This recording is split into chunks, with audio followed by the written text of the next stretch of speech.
Nakapagtala ang Central Visayas ng 225 na bagong kaso ng HIV sa unang quarter ng 2025 na inilagay ito sa nangungunang 6 na rehiyon na may pinakamataas na bilang sa mga impeksyon sa buong bansa ayon sa Department of Health. Sa datos, mas maraming kabataan sa Cebu City ang na-diagnose na may HIV, isang development na kinababahalaan ng mga health officials. Naitala sa unang quarter ng taong ito ang kabuuang 101 na bagong kaso sa HIV. Ayon kay Dr. Kimberly May Sanchez, ang Cebu City Health Department Social Hygiene Physician na noong Marso lamang nakapagtala ang mga healthcare worker na hindi bababa sa 63 katao na may HIV sa lungsod. Dagdag pa aniya, bukod sa patuloy na pagtaas na bilang ng mga bagong kaso, nagpahayag ng pagkabahala ang mga opisyal ng kalusugan sa Cebu City sa paglitaw ng isa pang ikinababahala. Naobserbahan din nila na karamihan sa mga bagong na-diagnose na pasyente ay nasa pagitan ng edad na 15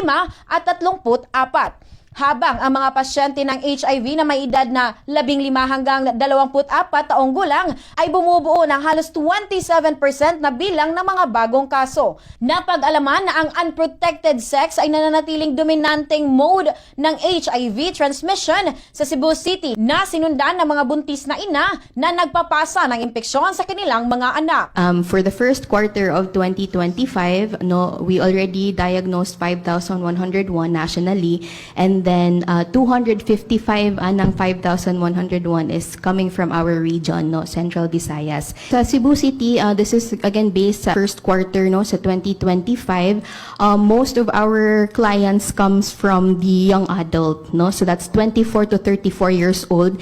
But it's also alarming because we also have clients at the age of 15 to 24. We're raising to at least 27% sa Cebu City alone. Ating napakinggan si Dr. Kimberly May Sanchez, ang Cebu City Health Department Social Hygiene Physician. Mula rito sa lungsod at lalawigan ng Cebu, Bombo Irene Ardiente para sa number 1 and most trusted radio network in the country, Bombo Radio Philippines. Basta Radyo.